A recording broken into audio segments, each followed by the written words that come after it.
Patna SP city Vinay Tiwari Sushant Rajput suicide case च तेजी लियाउण दे लई ਇਹ मुंबई पहुंचे सन, पर बीएमसी ने इन्हां नूं क्वारंटीन च भेज दिता।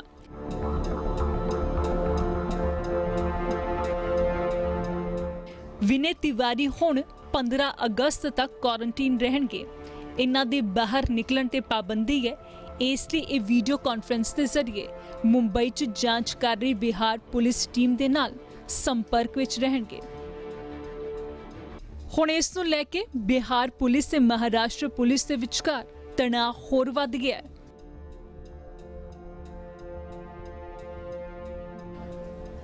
ਜਾਂਚ ਲਈ ਮੈਂ ਟੀਮ ਨਾਲ ਮੀਟਿੰਗ ਕਰਕੇ ਕੰਮ ਸ਼ੁਰੂ ਕਰ ਦਿੱਤਾ ਸੀ।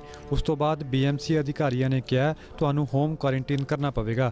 ਮੈਂ ਅਫਸਰ ਔਨ ਡਿਊਟੀ ਸੀ ਤਾਂ ਮੈਨੂੰ ਲੱਗਾ ਕਿ ਛੋਟ ਦਿੱਤੀ ਜਾ ਸਕਦੀ ਹੈ। ਮੈਨੂੰ ਮਹਾਰਾਸ਼ਟਰ ਸਰਕਾਰ ਦਾ ਹੁਕਮ ਦਿਖਾਇਆ ਗਿਆ ਸੀ। ਇਸ ਤੋਂ ਪਹਿਲਾਂ ਜੋ ਸਾਡੀ ਟੀਮ ਆਈ ਸੀ ਉਹਨਾਂ ਨੂੰ ਕੁਆਰੰਟਾਈਨ ਨਹੀਂ ਕੀਤਾ ਗਿਆ।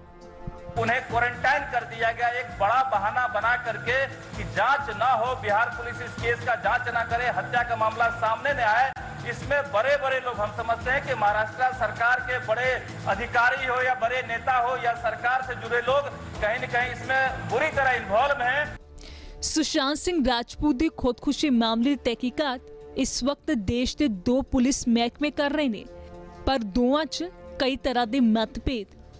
इसका कारण ये मन्निया जा रहा है कि मुंबई पुलिस पटना पुलिस नूं सहयोग नहीं दे रही।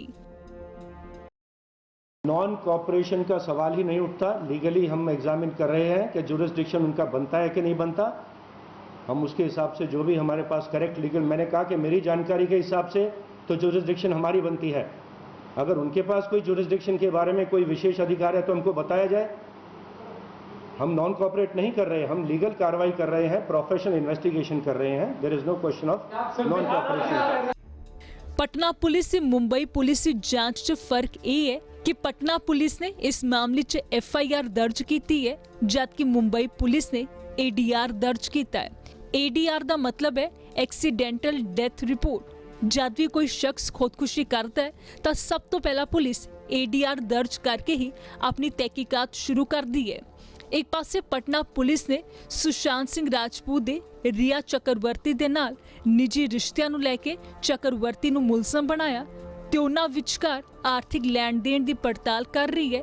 तो उधर मुंबई पुलिस इस दिशा च जांच कर रही है कि सुशांत सिंह राजपूत फिल्म इंडस्ट्री च चल रहे भाई भतीजावाद ते गैंगबाजी दे शिकार होए, जिस कारण उन्हां नूं डिप्रेशन हो गया ते खुदकुशी कर ली।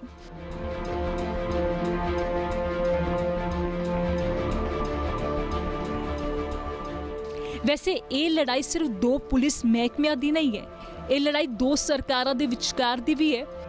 मुंबई पुलिस की इन्वेस्टिगेशन बिल्कुल सही दिशा में प्रोफेशनली चल रही है। बिहार के सत्ताधारी लीडर चाहते ने कि इस मामले की CBI जांच होवे, तो उधर महाराष्ट्र की ठाकरे सरकार ने स्पष्ट कर दिता है कि मुंबई पुलिस इस मामले की जांच च समर्थ है ते CBI नूं केस नहीं सौंपिया जाएगा।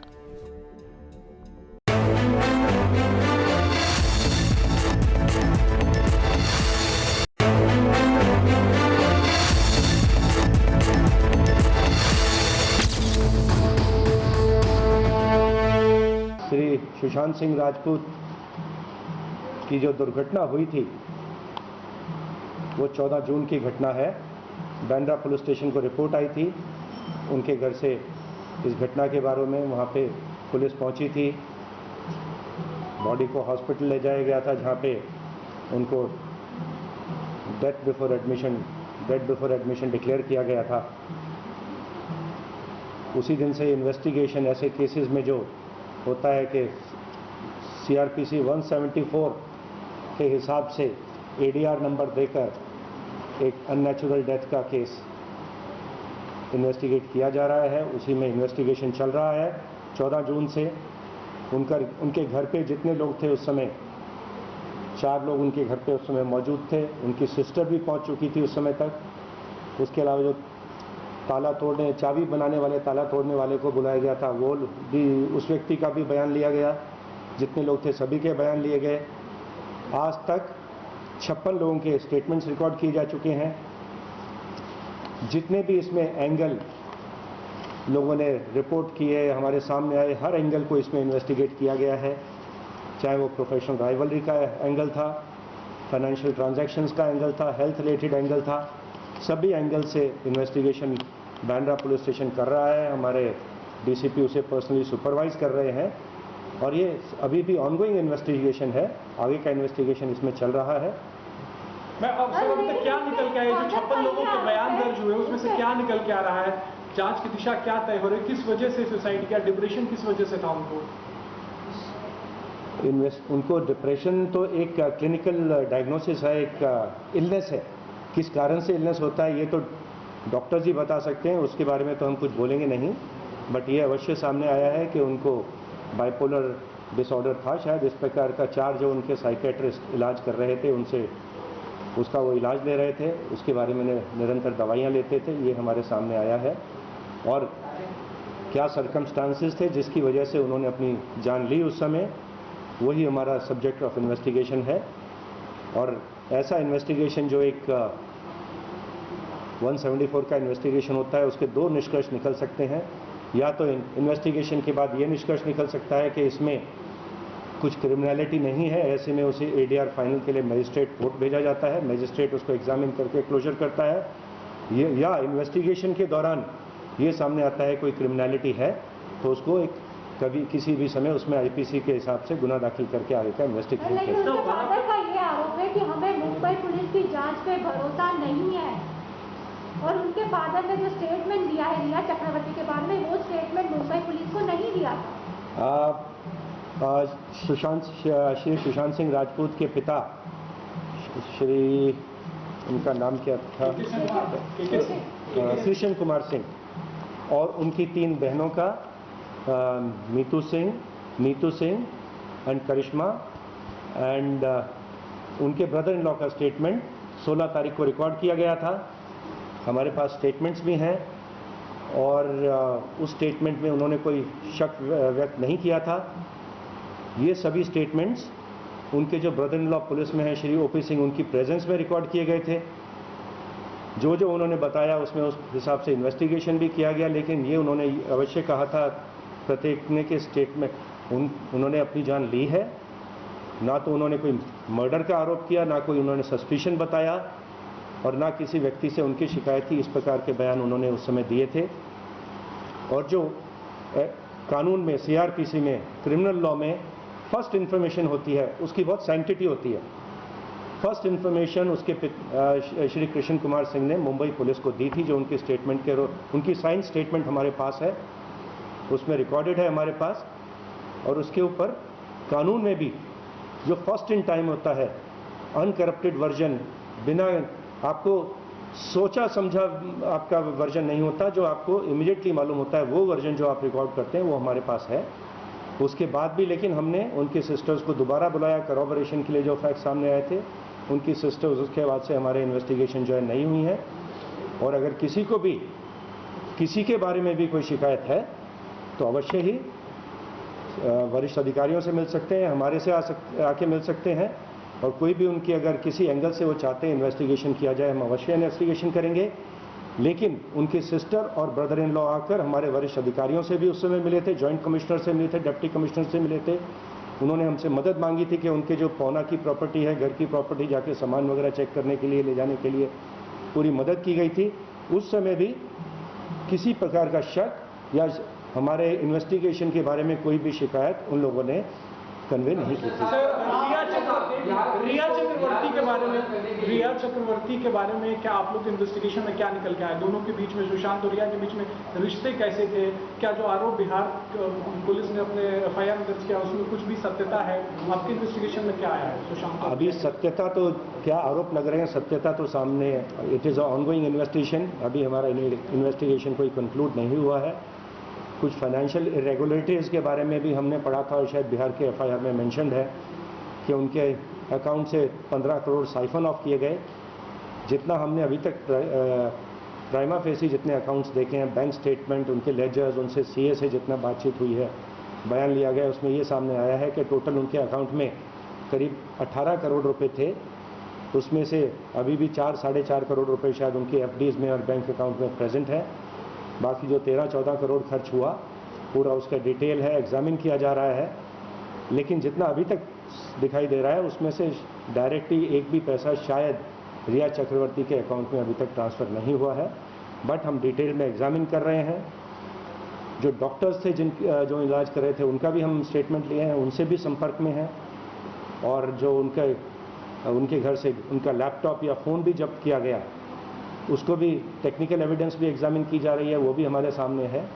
और ये ऑनगोइंग इन्वेस्टिगेशन है, और भी जो कुछ लोगों के बयान हमको लगेंगे अवश्य बयान रिकॉर्ड किए जाएंगे। And I think a very very professional investigation is being conducted. Father और जिन्होंने कंप्लेंट की थी उनका स्टेटमेंट आपने लिया, परिवार का पहले आरोप ये था कि वो डिप्रेशन में था। उसके बाद उन्होंने बिहार पुलिस को जाकर पूरी की पूरी कंप्लेंट जो है रिया चक्रवर्ती के सामने। क्या लग रहा है आपको पूरे मामले में 45 दिन के बाद बिहार पुलिस जाके FIR करती है? किसी भी पुलिस फोर्स को अगर उनके पास कॉग्निजेबल ऑफेंस का कंप्लेंट आती है, गुनाह दाखिल करने का अधिकार है CRPC के हिसाब से, सुप्रीम कोर्ट की भी गाइडलाइंस है उसके हिसाब से।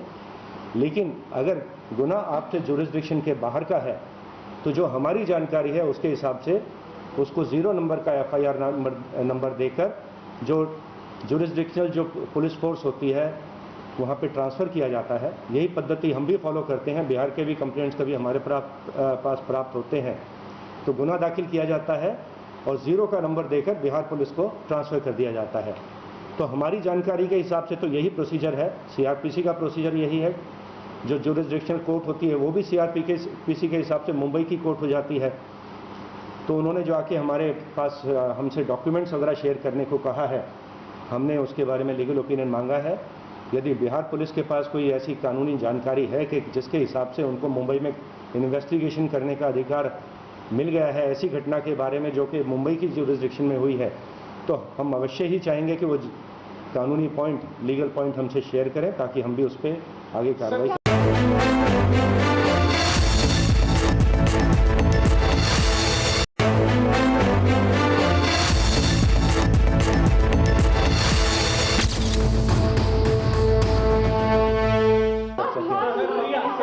बिहार पुलिस ने मुंबई आने से पहले आप लोगों से कहा था कि उनकी 4 लोगों की टीम मुंबई आ रही है। ये इसकी जानकारी मुझको नहीं। रिया चक्रवर्ती से सुशांत के रिश्ते कैसे थे सर? क्या जांच में सामने आया कि दोनों के रिश्ते किस तरह? रिया और सुशांत से ये पूछना चाहूंगा कि लीगल ओपिनियन जो लेने की बात चल रही थी कि हम बिहार पुलिस को कोऑपरेट कर रहे हैं, लेकिन इसमें लीगल ओपिनियन ले गए। 1 हफ्ता का वक्त बीत चुका है, कब तक जो है लीगल ओपिनियन मिल पाएगी? नंबर 1 और नंबर 2, ये आपको नहीं लगता कि पूरे देश में जो है इस नॉन कोऑपरेशन की वजह से मुंबई पुलिस की छवि धूमिल होगी और खींचा लेकर हो रहा है? नॉन कोऑपरेशन का सवाल ही नहीं उठता। लीगली हम एग्जामिन कर रहे हैं कि जुरिस्डिक्शन उनका बनता है कि नहीं बनता। हम उसके हिसाब से जो भी हमारे पास करेक्ट लीगल, मैंने कहा कि मेरी जानकारी के हिसाब से तो जुरिस्डिक्शन हमारी बनती है। अगर उनके पास कोई जुरिस्डिक्शन के बारे में कोई विशेष अधिकार है तो हमको बताया जाए। हम नॉन कोऑपरेट नहीं कर रहे हैं, हम लीगल कार्रवाई कर रहे हैं, प्रोफेशनल इन्वेस्टिगेशन कर रहे हैं। There is no question of non cooperation. Bihar police कह रही है रिया चक्रवर्ती जो है वो फरार है। मुंबई पुलिस के बारे में क्या जानकारी सर? क्या फरार है रिया चक्रवर्ती? हमने अपने इन्वेस्टिगेशन में जो 56 लोगों को एग्जामिन किया है उसमें रिया चक्रवर्ती की स्टेटमेंट 2 बार ली गई है, 4-5 बार उनको पुलिस स्टेशन बुलाया गया है। एंड अवश्य हर एंगल से तपास इसमें की जा रही है एंड आगे भी हमारा इन्वेस्टिगेशन चलता रहेगा। रिया फरार है? रिया फरार है सर? मैं ये किस आधार पे कह सकता हूँ? आपको दिशा सालियन और इस केस में क्या अभी तक कोई लिंक मिली है या दोनों ही सुसाइड के अलग अलग? दिशा सालियन की जो सुसाइड का केस है वो 8 और 9 जून की रात का है। मालवनी पुलिस स्टेशन में रीजेंट गैलेक्सी बिल्डिंग में जहां उनके फियांसी रहते हैं रोहन रॉय, वहां उनके घर में कोई छोटा फंक्शन, छोटी पार्टी चल रही थी 8 तारीख की रात को। उस पार्टी में टोटल 6 लोग हाजिर थे। दिशा सालियन, रोहन रॉय, उनके 4 फ्रेंड्स थे, दीप अजमेरा, इंद्रनील वैद्या, हिमांशु शिखरे और रेशा पडवल। उस समय ये रात में दुर्घटना हुई थी जब उनको नीचे बिल्डिंग के नीचे गिरा पाया गया था। वहाँ से उन्हें शताब्दी हॉस्पिटल ले जाया गया था। पुलिस का इन्वेस्टिगेशन शुरू हुआ है, बयान नोट किए गए हैं, CCTV फुटेज देखा गया है। तो यही 6 लोग उनके घर पे उस दिन हाजिर थे, इससे अतिरिक्त कोई व्यक्ति वहाँ पे नहीं था। उनके माता पिता का बयान भी नोट किया गया है और उन्होंने भी इस बारे में कुछ शक नहीं बताया है। और जितनी जानकारी अब तक सामने आई है इन्वेस्टिगेशन में वो ये है कि वो शायद उनके प्रोफेशनल लेवल पे शायद उनके 2 अकाउंट्स कुछ ख़राब हो गए थे और उनको पर्सनल लाइफ में भी कुछ प्रॉब्लम थी, डोमेस्टिक प्रॉब्लम थी, जिसके कारण शायद वो डिस्ट्रेस थी। ये एक कारण उनकी सुसाइड का हो सकता है, लेकिन इसमें आगे इन्वेस्टिगेशन चल रहा है। लेकिन ये 6 लोगों से ज़्यादा वहाँ कोई व्यक्ति हाजिर नहीं थे। उन्होंने सिर्फ मार्च महीने में एक बार उनकी श्री सुशांत सिंह जी से मुलाकात हुई थी। वो एक कॉर्नर स्टोर नाम की कुछ मैनेजमेंट कंपनी के लिए काम करती थी। उसके अलावा उनकी मुलाकात, जितनी हमारा इन्वेस्टिगेशन है, श्री सुशांत सिंह राजपूत से कभी नहीं हुई थी। एंड इस बात, जब उनका नाम श्री सुशांत सिंह राजपूत से लिंक किया गया, इसकी वजह से वो बहुत डिस्ट्रेस में थे, ऐसा बयानों में सामने आया है। और श्री राजपूत बार बार ये सर्च भी करते थे, अपना नाम बार बार नेट पर सर्च करते थे, वो पेनलेस सुसाइड सर्च करते थे और बाइपोलर डिसऑर्डर सर्च करते थे नेट पे जाके। और इस बात से बहुत डिस्ट्रेस में थे कि उनका नाम दिशा सालियन से कनेक्ट किया जा रहा था। इनफैक्ट उनका एक मैसेज इस प्रकार का प्राप्त हुआ है कि उन्होंने अपने एडवोकेट थी कि उनकी पहचान की, उससे पूछा है हु इज दिशा सालियन, तो उनकी कोई पहचान भी नहीं थी, सिर्फ एक बार मुलाकात हुई थी। लेकिन सोशल मीडिया पे कुछ इस प्रकार का पॉइजनस वो चलाया गया था कि उनको लिंक करने के लिए, और जिसकी वजह से बहुत डिस्ट्रेस। सर, सुशांत के घर में भी पार्टी हुई थी क्या उनके मौत से ठीक पहले वाले रात? हमारे पास 13-14 तारीख का जो सीसीटीवी फुटेज मौजूद है बिल्डिंग का, उससे नहीं लगता कि कोई भी वहाँ पे पार्टी उनके घर में हुई थी। रिया घर छोड़ के क्यों चली गई थी? रिया क्यों घर छोड़ के चली गई थी सुशांत के? क्या रिश्ते ठीक नहीं थे दोनों के बीच में? क्या सवाल है आपका? Sir, the name of the Mumbai police is being targeted on social media, and ये सवाल क्या है आपका? प्रोफेशनल आप कोई सवाल पूछिए। Also, have you in your investigation come across any politician from any party linked to this investigation? Because that's what's being alleged on social media, and that's what's being alleged that the Mumbai police is covering up. दोनों ही investigation में किसी politician का नाम अभी तक हमारे सामने नहीं आया है। There is no evidence against any politician of any party in both the investigations. बस, I think that's all.